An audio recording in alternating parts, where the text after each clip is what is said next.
So your first selection that you gave as an advisor is one. So you've hit the ground running.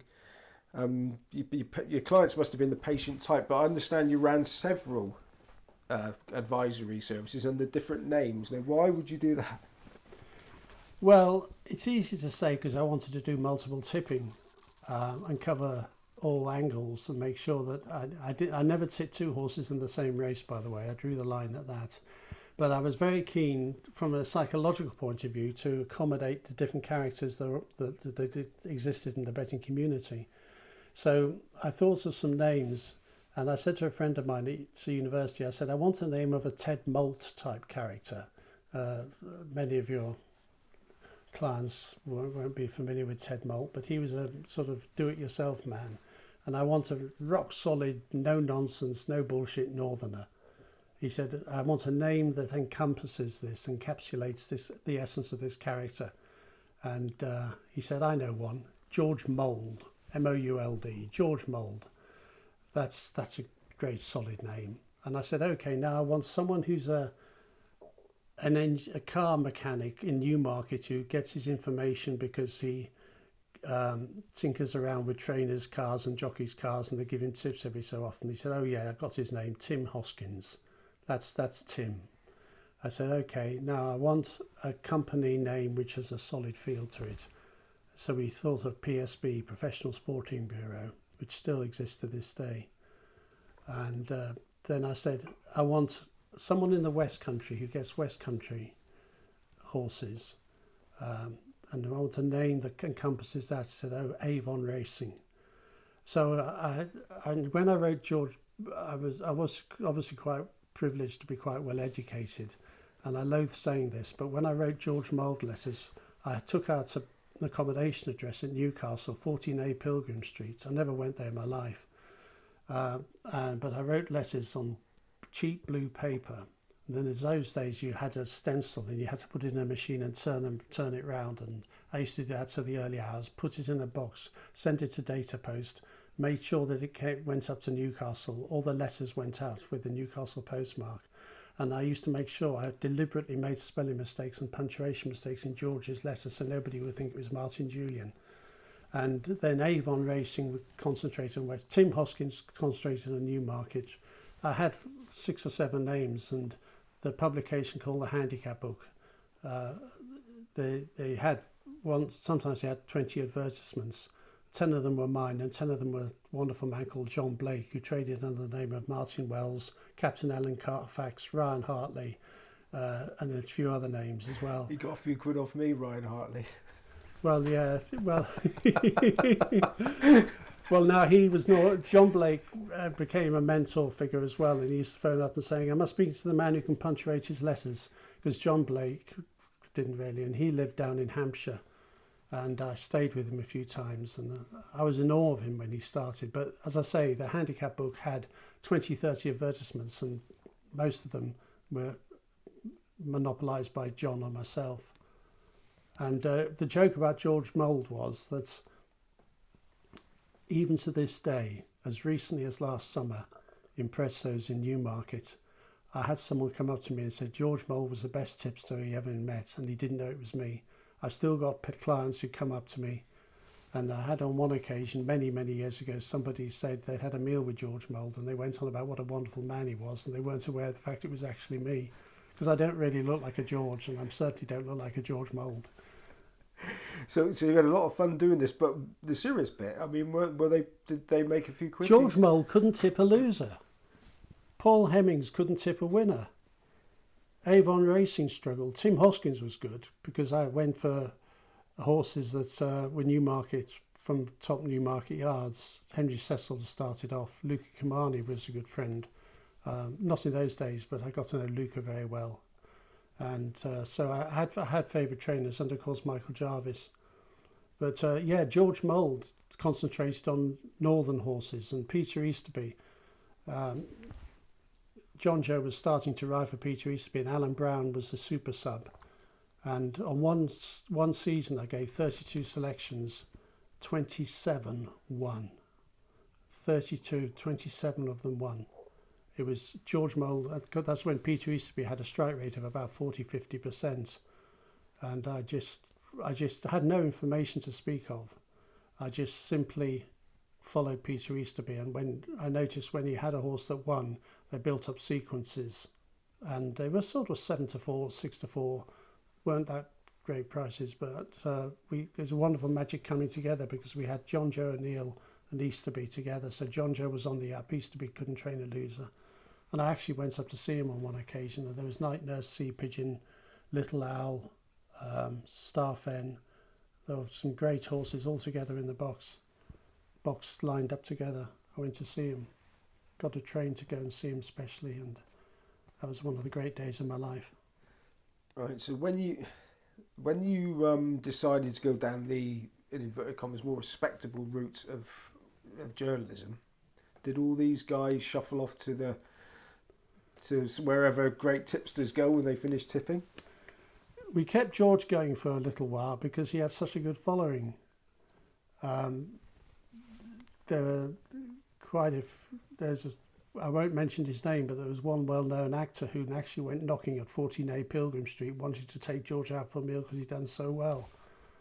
It was actually, I can tell you now because he's gone, Tony Booth from Till Death Us Do Part, who became a good friend.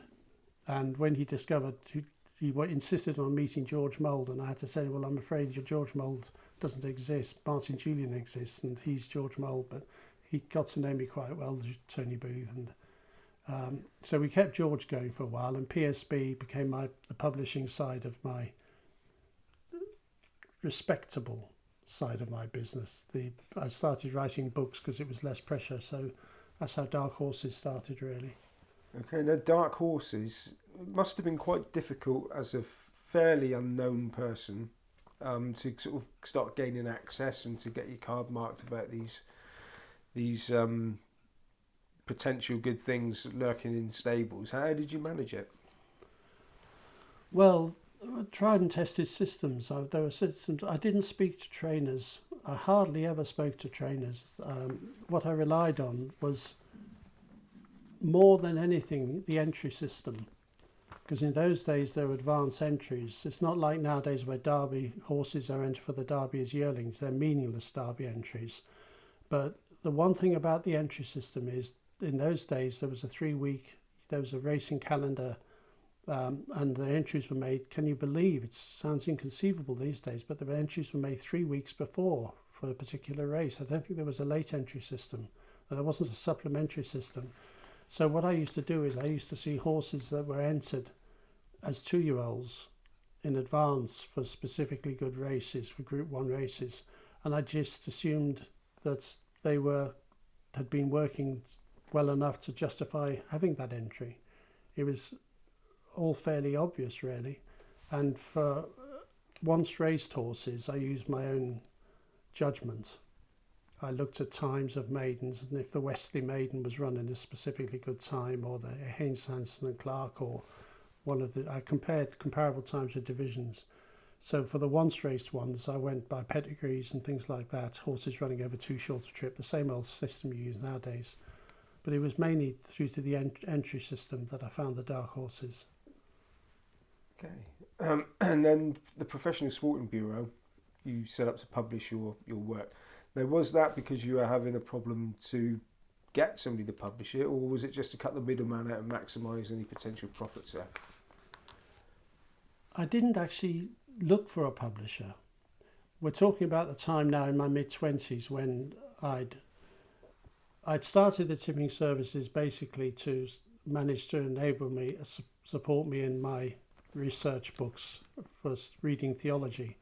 The theology books I had were quite expensive, and there was a higher incidence of theft, can you believe, in the theology faculty, University of King's College library than any other faculty in the university. These, I should hasten to add, are people who are going to enter the Church of England, but they were nicking books left, right and centre, so I couldn't get hold of the books I needed on 19th century German Protestant theology and stuff. So I started the dog service to try to enable me to a library, which I still have to this day, of theology books. And so when it came to publishing my own books, By that time, I'd had the job with the Sunday Times. Bruff Scott needed some help. He did the feature writing, but he was looking for somebody to do some advisory work, advise horses for the forthcoming week, writing on a Sunday about the big racing coming up, which is now done all over the place, but in those days was quite unusual. So the lovely man called John Lovesey was the sports editor of the Sunday Times, and he asked me to write a column. So I wrote a column which was entitled Warm Up, which became very, very popular indeed. And that attracted such a following that he allowed me to, when I published a book, I published it myself. When I published it, I was able to give a little footnote and a little mention of the book at the foot of the column. And I was staggered by the number of people who wanted to buy the book. So although I was keen to find a publisher, because of the success of my own personal following with the Sunday Times and also with my increased size of my mailing list, it became better to be independent. So I remained independent. There was a time years later when the Racing Post published my books and Heinemann Kingswood have published my books.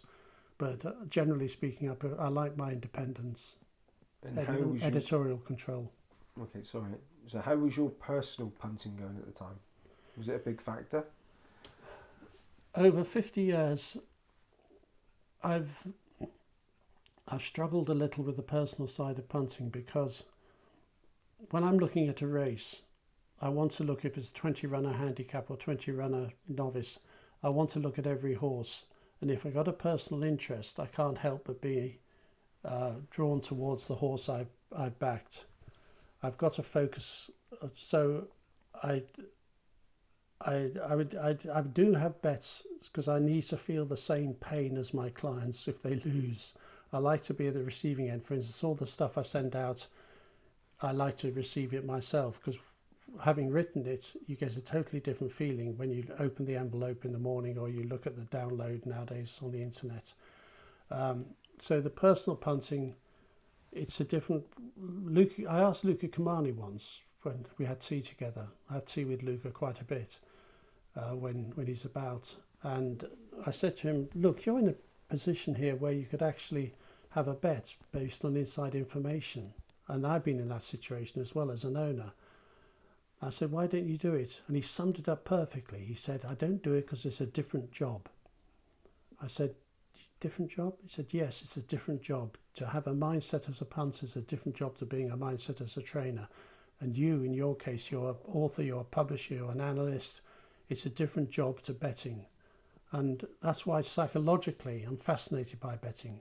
I'm not too sure whether or not you have to be totally possessive of money and covet it, or whether you have to be emotionally divorced from it. So I'm forever thinking about the philosophy and the psychology of betting. But speaking personally, I'm not very good at it. I haven't lost money doing it. I've won money and I've had some very successful wins over the years, but I'm not good at it, which is why I love talking to people like Barney Curley, who is very good at it, and trying to see what the mindset is and what characteristics you need psychologically to be good at it. I'm not as good at it as I am, for instance, at analysing a complex handicap. Okay, and at what point did the notion of becoming a man of the cloth go out the window? It hasn't yet.